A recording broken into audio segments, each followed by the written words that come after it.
भाग्य का खेल। भाग्य बुरा क्यों लगता है? हम सभी को पता है कि हमारे जीवन में जो भी होता है वह हमारे लिए गए फैसलों के आधार पर ही होता है, लेकिन हमारे जीवन में होने वाली हर अच्छी और बुरी चीज का कारण हम अपने भाग्य को मानते हैं। ज्यादातर लोगों को अपना भाग्य बुरा क्यों लगता है, इसके बारे में इस कहानी के माध्यम से जानने की कोशिश करते हैं। रामू एक साधारण गांव का रहने वाला व्यक्ति था। वह मेहनती था, हर रोज सूरज के साथ उठता और अपने खेत में काम करता, लेकिन उसकी एक आदत थी, वह हमेशा अपने आप को और अपने भाग्य को कोसता रहता था। अगर बारिश न होती तो रामू कहता मेरा भाग्य ही खराब है। अगर फसल ठीक से नहीं बढ़ती तो उसे लगता कि उसका जीवन ही बेकार है। उसे लगता था कि जितनी भी कठिनाइयां उसे झेलनी पड़ रही थी वह सब उसके बुरे भाग्य की वजह से हो रही थी। एक दिन रामू अपने दोस्त मोहन से मिला। मोहन उसे काफी दिनों से उदास देख रहा था। मोहन ने पूछा, रामू तुम इतने दुखी क्यों हो? तुम तो इतनी मेहनती हो, तुम्हारा काम भी अच्छा चलता है, फिर भी तुम हमेशा अपने भाग्य को क्यों दोष देते हो? रामू ने कहा, मोहन तुम क्या जानो मेरे दुख। मेरी फसल कभी समय पर नहीं होती, कभी बारिश नहीं होती, कभी कोई बीमारी फैल जाती है।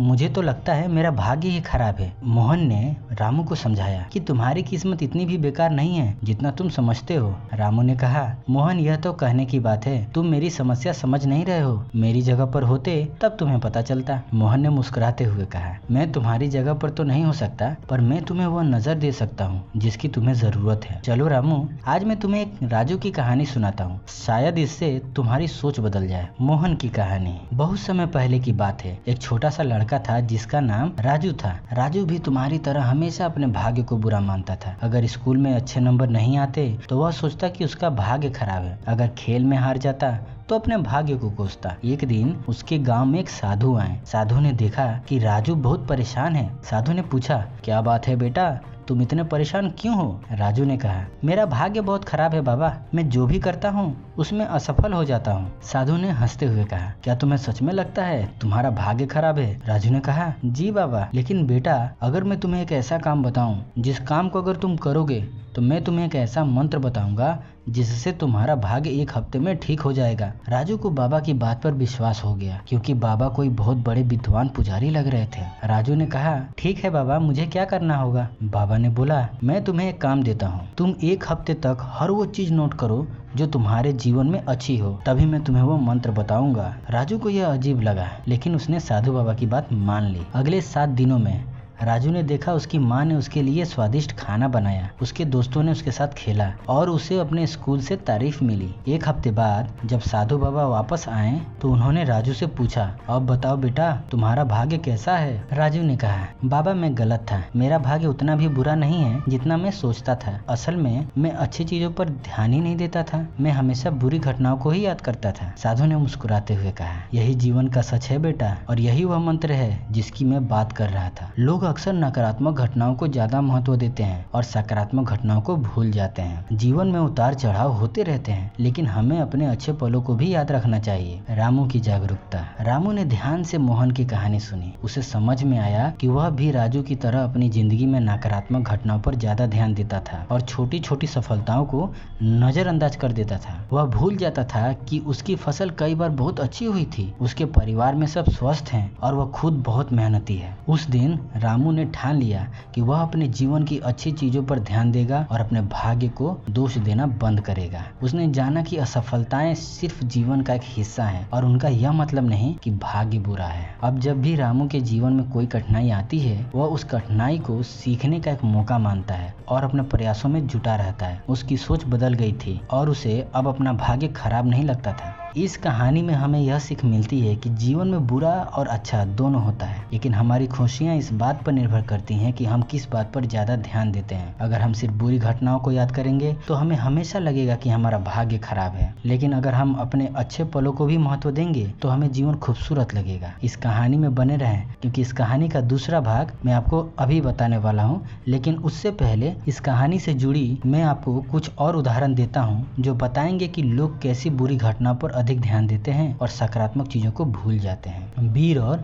स्नेहा का प्रेम। वीर और स्नेहा एक दूसरे से बहुत प्यार करते थे और उन दोनों का रिलेशनशिप बहुत अच्छा चल रहा था। उन लोगों को लग रहा था कि वह लोग हमेशा एक साथ रहेंगे, लेकिन फिर स्नेहा ने अपने घर वालों के दबाव में आकर कहीं शादी कर ली। लेकिन जब वीर को इस बात का पता चला तो उसे बहुत बुरा लगा। वीर को हमेशा यही लग रहा था कि नेहा उससे बहुत प्यार करती थी, लेकिन उसे यह समझ में ही नहीं आया कि नेहा ने उसे क्यों छोड़ा। वीर को इतना बुरा लगा कि वह डिप्रेशन में आ गया। वह हमेशा इसी बात को सोचता कि उसी में कोई कमी थी, इसलिए नेहा उसे छोड़ के चली गई। इसलिए वीर ने आज तक कभी भी किसी पर भरोसा नहीं किया और ना ही शादी की। वीर दूसरे रिलेशनशिप में जा सकता था, लेकिन वीर ने सकारात्मक होने के बजाय सिर्फ नकारात्मक बातों पर ही ध्यान दिया। उसके दिमाग में हमेशा चलता रहा कि स्नेहा ने उसे छोड़ क्यों दिया, उसी में कोई कमी थी, बजाय इसके कि वह इस बात पर ज्यादा ध्यान देता कि लोगों का आना और जाना हमारे जीवन का हिस्सा है, ना कि हमारा जीवन। पर उसने इसके बजाय अपने भाग्य को बुरा समझा और आगे बढ़ने के बजाय इस बात को लेकर बैठ गया। और आज भी वह अपने जीवन को बर्बाद कर रहा है बुरी आदतों से, सिगरेट और शराब पीकर और उदास गाने सुनकर, जिसका कोई मतलब नहीं। सीख। एक बात जिस पर हम सभी को ध्यान देना चाहिए कि यहाँ पर कोई फिल्म नहीं चल रही है और हम उस फिल्म के कोई हीरो नहीं है जिसके साथ अच्छा हो या बुरा हो कोई आकर हमें पूछेगा और सहारा देगा। यहाँ कोई किसी का नहीं है। हम लोगों को अपना सहारा खुद बनना पड़ेगा और जीवन की सच्चाइयों को स्वीकार करना पड़ेगा, तभी हम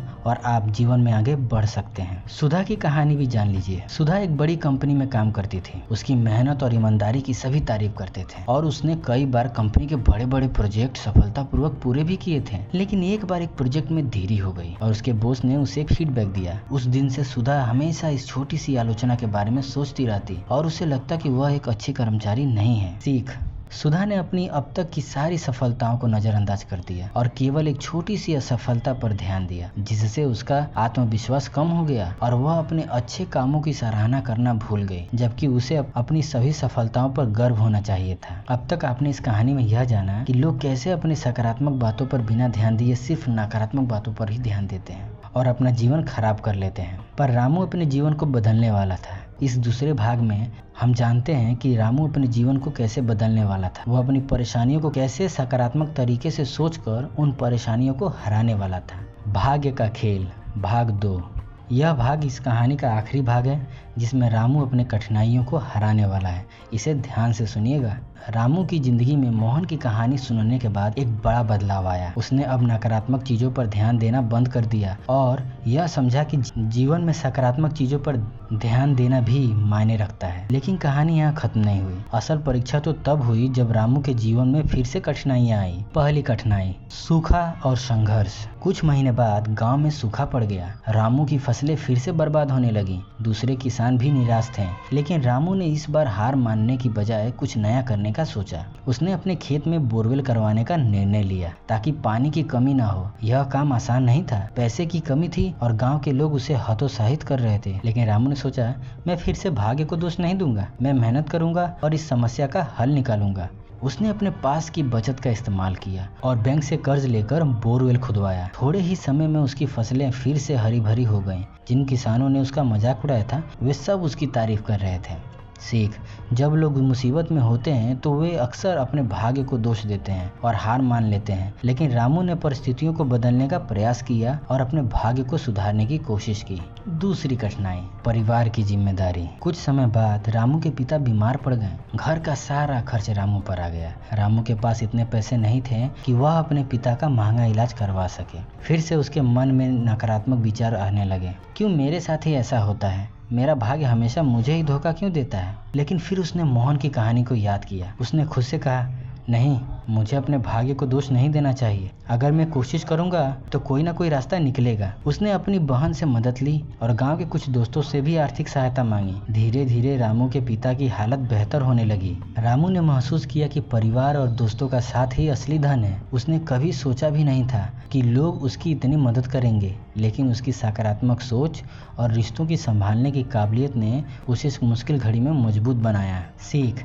जब कठिन समय आता है तो सिर्फ पैसों की ही जरूरत नहीं होती, बल्कि रिश्तों और दोस्तों के समर्थन का महत्व भी बहुत होता है। रामू ने यह सीखा कि कठिनाई के समय में भी अगर हम रिश्तों को महत्व दें और मदद मांगें तो हम किसी भी समस्या से बाहर आ सकते हैं। तीसरी कठिनाई असफलता से मिली सीख। एक साल बाद रामू ने अपनी खेत में एक नई फसल लगाने का फैसला किया। उसने सुना था कि बाजार में उस फसल की मांग बढ़ रही है। उसने सारे पैसे उसी फसल में लगा दिए, लेकिन इस बार उसे सफलता नहीं मिली। कुछ गलतियों की वजह से उसकी फसल खराब हो गई और उसे भारी नुकसान हुआ। गांव के लोग फिर से कहने लगे, देखो रामू का भाग्य फिर खराब हो गया।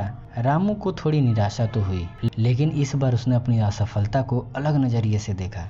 उसने खुद से कहा, गलतियां तो इंसान से होती ही हैं। इस बार मैं असफल हुआ, लेकिन इसका यह मतलब नहीं कि मेरा भाग्य खराब है।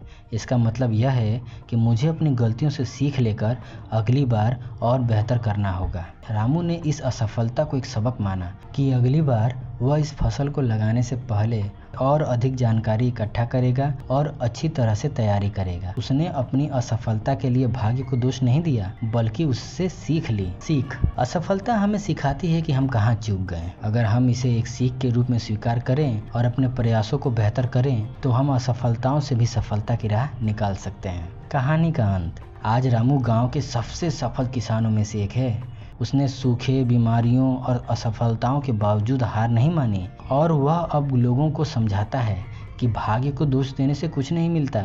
उसने अपनी ज़िंदगी से यह सीखा कि असफलता और कठिनाई जीवन का हिस्सा है, लेकिन उन्हें पार कर पाना हमारे अपने हाथों में है। रामू की सोच में आए इस बदलाव की वजह से अब वह खुद को भाग्यशाली मानता है। उसने नकारात्मक घटनाओं पर ध्यान देना बंद कर दिया और मेहनत, रिश्तों और सीखने की इच्छा पर भरोसा किया। उसके जीवन की हर चुनौती ने उसे और भी मजबूत बना दिया। निष्कर्ष। हमारी ज़िंदगी में भी रामू की तरह कई चुनौतियां और कठिनाइयां आती हैं, लेकिन यह हम पर निर्भर करता है कि हम उन्हें कैसे देखते हैं। क्या हम उन्हें अपने भाग्य की खराबी मानते हैं या उन्हें एक अवसर की तरह स्वीकार करते हैं जिससे हम कुछ नया सीख सकें। याद रखें, जीवन में असफलताओं और समस्याओं से घबराने के बजाय हमें उन पर काबू पाने की कोशिश करनी चाहिए। तभी हम अपने भाग्य को खुद लिख सकते हैं। यह कहानी इस बात का शानदार उदाहरण है कि हमें नकारात्मकता में फंसने के बजाय जीवन की सकारात्मकता पर ध्यान देना चाहिए और हर कठिनाई को एक अवसर की तरह देखना चाहिए। इस कहानी से आपने क्या सीखा, हमें कमेंट में बताएं और यह भी बताएं कि अभी तक आपने जितनी बार अपने भाग्य को कोसा है अपने जीवन में होने वाली घटनाओं के कारण, और अपने उन सभी दोस्तों और परिवारजनों को इस वीडियो को शेयर करें जो अपने भाग्य को हर बात के लिए कोसते हैं। और मेरे चैनल को सब्सक्राइब करना ना भूलें। इस वीडियो को ज़्यादा से ज़्यादा लोगों को शेयर करें और ऐसे ही रोमांचक कहानियों के लिए बेल आइकन को दबाना ना भूलें और वीडियो को लाइक करना बिल्कुल मत भूलें। मिलते हैं अपने नेक्स्ट वीडियो में एक और रोमांचक कहानी के साथ। भाग्य हमारे अपने हाथों में होता है।